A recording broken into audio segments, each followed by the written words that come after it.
What's up, everybody? Today, we are going to talk about a hero of mine. Yeah, it's my mama. My mama, Bobby Jean Howard.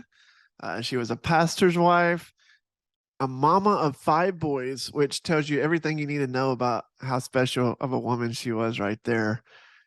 She was a teacher, spent, I'd say 30 years, maybe 25, but as a special needs teacher, which, is special to me in my heart with my oldest Peyton.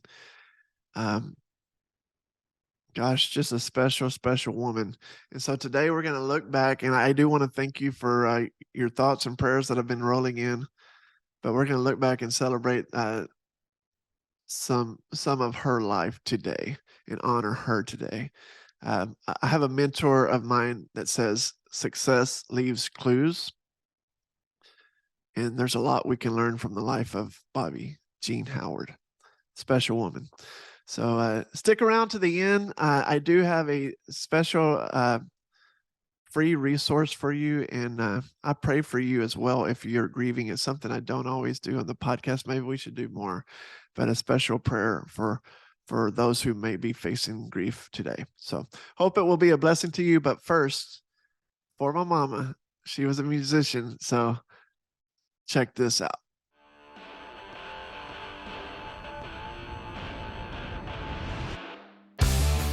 What's up, everybody? Hope you are doing well. It is always good to be with you.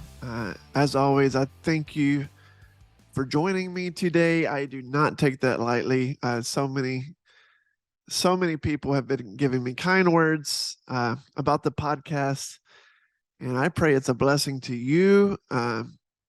Pray it continues to bless others and that we can get hope out there. That's what this is all about. So welcome back to the When Words Don't Come Easy podcast. If we have not met yet, my name is Andy Howard. And again, it's an honor to be here with you today. I wanted to thank you for just the last few weeks. And for those who may not even be aware, today's episode is going to be about my mama. Wanted to focus on her, and she passed away on January the 11th of this year, and her funeral services were actually a week ago, this past Monday. And I am doing okay. And so I wanted to tell you that. Thank you so much for the prayers. So many people reached out, and they were felt, let me tell you, because grieving is it's complicated, isn't it? Have you ever been through a grieving process? We have more times than I can remember, and I will just say it's, and please hear me. I'm just a dude. I'm not an expert by any means. I'm just a guy who has grieved a lot. So maybe that does make me an expert. I don't know, but each time for me, however, it's been completely different. We've had moments similar to my mom's when it was a very long and slow process where we knew she was going to eventually pass from, for her instance, she had dementia. And the last 5 to 7 years has just been a toll. And watching this awful disease just take its toll on her, you would have thought made it easy. And I guess to a sense, in a sense, it did. We were all grateful for her life, and we will forever miss her, forever. But when we thought the time was near, before she officially passed, I was a little bit relieved, just because I had seen how hard it's been on her. It's just been awful. But then after she passed, I really started grieving like I did not expect. I don't know. I thought that I would just be so happy for all the reasons I mentioned, all the things she couldn't remember. She was down to like 101 pounds. And I don't even remember her overall weight most of her life. That's just something you you usually don't ask your mom. Hey, mom, how much do you weigh? I would guess in the 150s, maybe at certain times in her life, a little heavier. But I do know in one of the nursing homes when she checked in towards the end, she was at 135. And so to go from that even to 101 was just awful. Just seeing her just so, just a shell of her former self. So in that sense, we are relieved.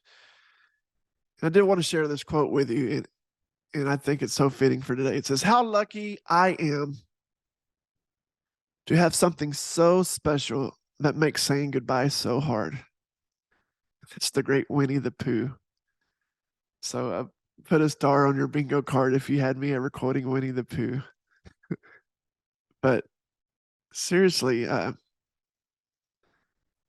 think in a little bit, if it hurts, if it hurts to grieve, that means you were blessed to have them in your life because it means they were special to you. So I hope this will be a special episode. And even if you didn't know my mom, please don't check out. Towards the end here, I do have a free resource I'm going to give that I believe will help, whether it's grieving or if you just need hope in general. And I want it to be a blessing to you. And I hope some of these stories about my mama will bless you. I know her story and her life. Just looking back at her homegoing, her funeral, how we honored her was so special, and it encouraged me. And so I pray this will encourage you today as I share some of her stories. But Mama was a giver. She was a giver. In fact, in the book I talk about it. And When Words Don't Come Easy, free shameless plug. If you haven't got the book, please again, you can find it at andyhoward.com or Amazon or Audible or even Kindle if you're a Kindle reader. But talk about Mama. I talk about the year of 2016. It was the very end, New Year's time of 2015. So the end of December of 2015. And she called me one day and she knew how bad we were struggling. And for those who don't know about our financial situation, it was bad, y'all. It was bad. We probably are the epitome of robbing Peter to pay Paul. You've ever heard that expression? Uh, there was just more bills than bank account, just being honest. And sometimes it was not even, sometimes it was bad budgeting and not being good with our money. Sometimes, though, it was just more bills than money. It wasn't for lack of work ethic. Tiff and I worked our butts off, but it just felt like during that season, we were always coming up short. We were always having something else happen. And maybe it was for this very moment, but my mama was a giver and she had helped us throughout her whole life. She would send $100 check here or $500 check here when she didn't have it. I don't know where it came from. I don't think mama was robbing banks at her age. And if she heard that, she would roll over in her grave. My mama was one of the most holy people ever. So she would never do such a thing. And even joking about that, she's probably gonna get me one day. But she always somehow would give. And I'll never forget one time she called me and she's like, Andy, end of 2015 going into 2016, pivotal time in our life. If you were to look at our timestamp, January 1st of 2016, that's when everything changed for us. Everything flipped upside down. It's remarkable.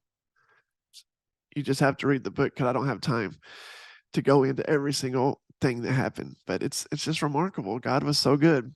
And it happened because she sowed a seed of $20. She did one for her and one for us. She said God told her to do it. There was an evangelist on TV asking for you to sow $20 into his ministry. I don't even know the evangelist. I don't remember that part. I wish I did.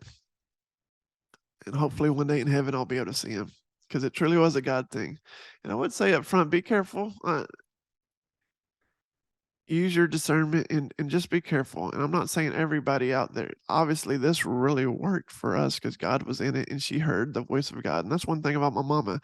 She had a direct line with God, even with the dementia and all the struggles that dementia brought to her.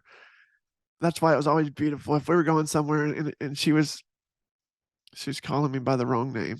She was calling me by one of my other brother's names, or sometimes she even called me James, which was her husband, her hero. And those moments were hard, man. They were hard. But even when stuff like that was happening, she was having a bad day. If I would say, Mama, tell me about Jesus. Her mind was sharp as a tack. And there's one thing you can't, even the body can be distracted by a lot of things, but the spirit, man, is always alive and you can't touch that. And that's why I think she is thriving today in heaven. And I wouldn't bring her back even if I could. Anyway, she heard from God. So I'm going somewhere with this. She blessed this ministry with a $20 offering for us. And it totally, 2016 was like almost like a before Christ and after death moment, like a timestamp where history was split, at least for the Howard family, for the Andy Howard family. And we have just been blessed beyond measure. It's hard to describe, and it's very humbling to describe. And we worked very hard. I do have to tell you that. But we've always worked hard our whole life. There was many times where I had multiple jobs, 3 jobs at a time, and Tiff the same, just to survive. So I don't feel like it's fair, but yet God is faithful and He knows our hearts and He's seen what we've done with the money. So the $20, how did it bless Mom? We were able then, because we were so blessed, we were able to take care of a lot of things in her life when there just wouldn't have been the funds going around from any of us. The same boat with my brothers. We would have all found a way to make it happen. We would have. That's just the kind of family we have. But I'm grateful that her offering not only took care of us, but God provided for that sweet woman. Such a special woman. I said this during the funeral, and I wanted to jump in, and I was reading a Bible plan, and I just thought this was so cool. It talks about the difference between mercy and grace. And mercy is when you don't get what you deserve. It's the same thing, but it means the opposite. Now, if that's not enough to make your head explode, please forgive me. It's the same thing, but it means the complete opposite. For instance, mercy is when you don't get what you deserve. And grace is when you get more than you deserve. If the way they were using it, for instance, mercy is how God made a way to spare us from hell, right? We're all sinners. That's what the word says. We've all sinned and fallen short of the glory of God. Yet, by His grace, by Jesus Christ, there is hope. There is hope for us through Christ Jesus, the redemption story of the blood of Jesus, who freely laid His life down for us to have heaven, which is where grace is. So we deserve hell. We're all sinners. But because of Jesus' sacrifice, not only do we not go to hell, but the grace is we get to spend eternity in heaven. How amazing is that? And I said this at her funeral. The mercy was that God gave me a mom. That's mercy. You may be like, well, everyone deserves a mom. You're probably right. Everyone deserves a mom, but I've been around long enough to know that not everyone is blessed enough to have a mom. And my heart breaks for them. So God had mercy on me that He gave me a mom, but He had grace that He let my mom be my mom. She was just simply over and beyond what I deserved. She was phenomenal and truly a special woman. And a few things that jump out at me. She was a giver. I already touched on that. I remember people would show up at our house for prayer. We lived in what's called a parsonage. If you're not from a pastor's family, you may not be aware of that, but it's a home. Sometimes it's a trailer home. Sometimes it's just like a room attached to the church. In some smaller churches, it's like an efficiency apartment as part of the church. I've seen all kinds, but a parsonage is usually provided for the pastor. Sometimes, and maybe this is an old school thinking, they may not do a lot of these nowadays. So if you've never heard of it, that's why I'm trying to explain it. Sometimes they may not be able to pay a lot in money, and you never get into pastoring for money. It's a calling, but they can help with at least providing you a place to stay if the church owns a home, and that's what a parsonage is. And ours was right behind the church, right off a very busy highway. And so many times there'd be people, just random strangers coming through our town, and they would knock on the door needing help, needing prayer, needing money. A lot of times people would come and we didn't have money. And just because, let me clear up something, just because you're a pastor in a church doesn't mean that you have money for everybody. There were times where when dad would feel led from the Lord or mom would feel led from the Lord, and we would find a way to reach out to people and maybe take up an offering or a love offering to help somebody. But many times the offerings for the church is just enough to keep the church going. All the bills, people don't realize there are lots and lots of bills that go to keep a church going. So anyways, I digress. But there was times where people would come hungry, no food, or looking for money. And my mom was such a prayer warrior. She would always, with these random strangers, and it always, even as young as I can remember, blessed me to watch her just say, "Hey, can I pray for you?" Kind of like the Bible stories. Silver and gold have I none, but what I have, I'll give to you. Here's my 2 cents. Can I pray for you? Mom would do that.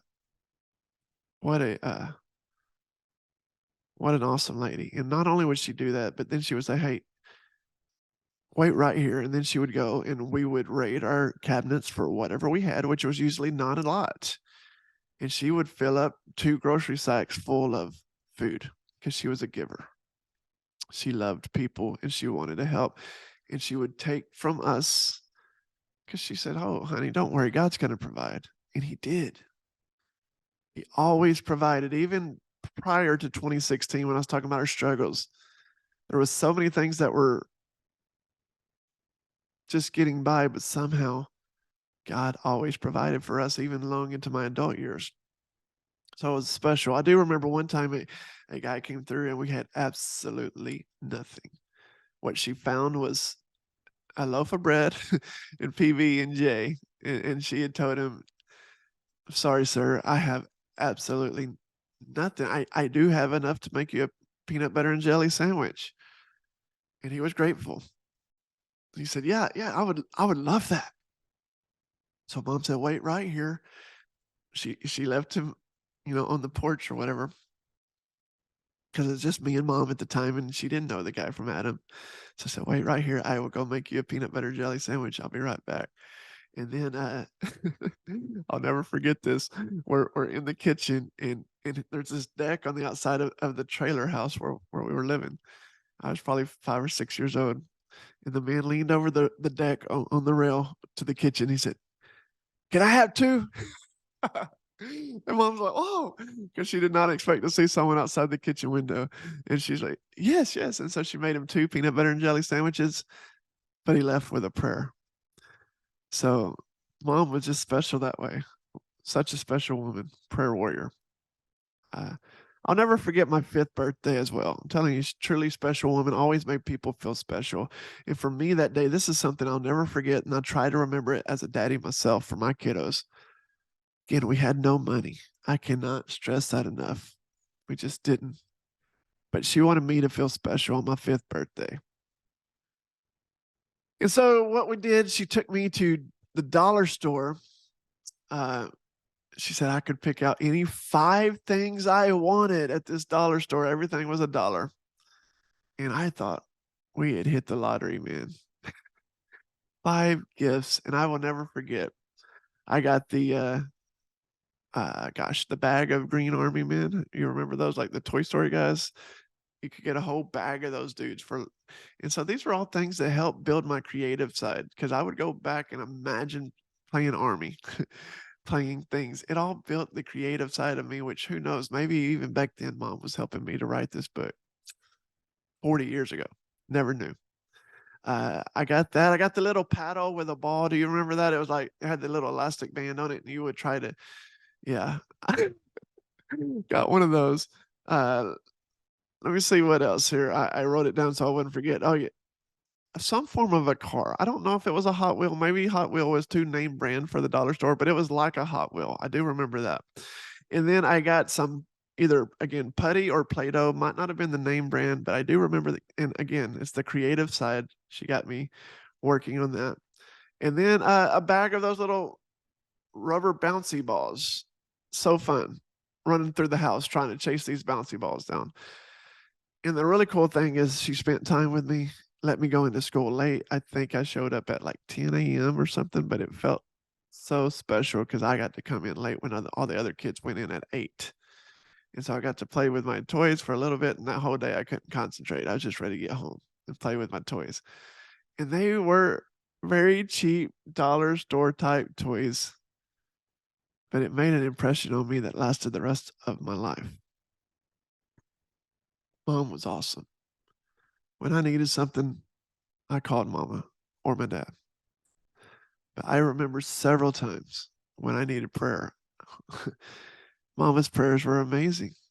I coveted mama's prayers. She covered me with prayer. And something cool happened this week. We were at the Valor's Winter Retreat, which is the school our girls go to, and phenomenal school, phenomenal. And they do this retreat, and it's a lot like summer camp. They rented out this camp in Prescott. I kept calling it Prescott because I am a Cowboys fan and it's spelled like Dak, but it's Prescott, Arizona. You can correct me if I'm wrong. But anyways, beautiful campgrounds there, snow on the ground, phenomenal week. But each night they close with a summer camp type service. It was so cool. Had Pastor Lloyd Ziegler, who was phenomenal. Seth Dahl spoke, and it was all about identity, from your identity to your family identity, who you are in the journey. And Tia Wood spoke as well. All three phenomenal guests. In fact, I would love, I'm throwing it out there now. I'm going to have them on somehow on this podcast because you need to hear their stories. Phenomenal people. But one of the services, it was heavy. Still, mom's funeral was Monday, as I already said. And then after the funeral, we were supposed to leave early that Monday to get there in time, and so we didn't get there till like we left here on our flight Monday evening. By the time we had the funeral and lunch with the family, and got home at like 3 a.m. Arizona time, and because it's about 2 hours from Phoenix, it was just worn out. But that next night was the first service, and God was just so special. And he was just, even as I was worshiping, didn't really want to worship at first. I wasn't mad at God. I already told you I was grateful. I was grateful mom was home. I was, but just grieving, just sad. I remember wanting to worship. And you know, when you go through so many things, and I'm going to try to wrap this up. I know it's going probably longer than you care to know, but I hope it's a blessing to you again. But as you start praying and you start worshiping, and if you're in a room with a lot of people, at least me, I go through so many thoughts. And I'm trying to fight through that. And like, okay, God, you deserve my best. You deserve my worship. Are people watching me? I mean, I don't know why. What if someone sees, can I lift my hands and surrender? Can I praise God? Just all the things. And one thing that I just kept saying, maybe this will help you, is God, I want to worship you like I'm the only one in the room. So I just closed my eyes and began to worship the Lord. And it got easier and easier. And I felt his peace and his presence surround me. And it was a special night where I felt the Lord's touch on us. And a friend of mine was there, Barrett, great dude, and he came up and put his hand on my back and said, "Hey man, can I pray for you?" And he prayed word for word, every single word that I needed to hear. It was phenomenal because there was so much grief towards the end of regret, things even though I knew she was about to pass, there was things I just wish I could have handled differently. Things I wish I would have. We always could I have spent more time with mom? Could I have done more for her? And just word for word. But one of the last things he said, which was so cool, is, and God revealed to, and I'm paraphrasing, this is how I heard it. So, Barrett, if you're listening and I screw this up, but he said, God, as Andy is worshiping you tonight, revealed to him how his mom is also worshiping you tonight. And you're both worshiping together, even though you're two different worlds, basically. She's in heaven and I'm on earth. But at that same moment, we were both worshiping God at the same time. And it was so powerful for me to know that we could still be together. So I want to do something that I don't always do, and maybe I should do more of it. I don't know. I just felt led to do it, but it was so helpful for me. So I want to pray for you if you're grieving. And I do have a free resource after this as well for you. But pray this will be a blessing. It's just a simple prayer, but I want to bless you the way I was blessed. And so if this is for you, receive it. Maybe you're not grieving today. You might one day. Well, you will if you live this life long enough. Unfortunately, death is something that happens for us. So on this side of heaven, Lord, I just ask, God, you know every single person that is on this podcast, whether it's live as it's released or maybe it's 2 or 3 years down the road. You know their need. You have directed them divinely to this moment for this very prayer. And I pray that you just touch them right now. You touch their heart. The very peace of God, just let it overflow their hearts, Lord, and just cover them like a blanket. Surround them with peace. Take the grief away. It doesn't mean we forget our loved one, but it does mean that we can move on and look back and enjoy all the memories, and that they will always be there with us in those memories. But we can live our life for them. We don't have to quit living our life. And I pray that you will help them, Father, just to do that, Father, to do whatever it is to their greatest ability in honor of whoever they've lost. Thank you for your goodness. I pray that you mend their hearts. I thank you for your faithfulness, that you would just touch them right now, whatever the deep, deep hurts, the deep cracks of the brokenhearted, that you will mend those hearts right now in Jesus' name. Thank you for it. Amen. Love you guys.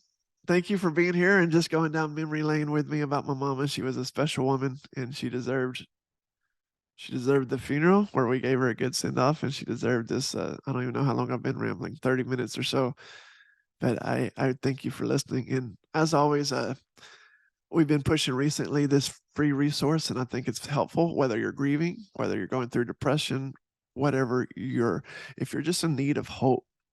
It's the 7 Days of Hope Challenge. You can find it at andyhoward.com/hope.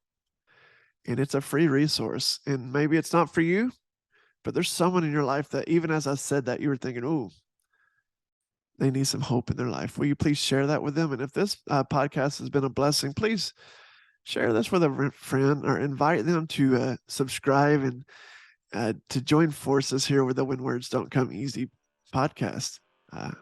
Just want to help as many people as I can, and we do that one listener at a time. So love you guys so much, and I will see you soon. God bless everybody.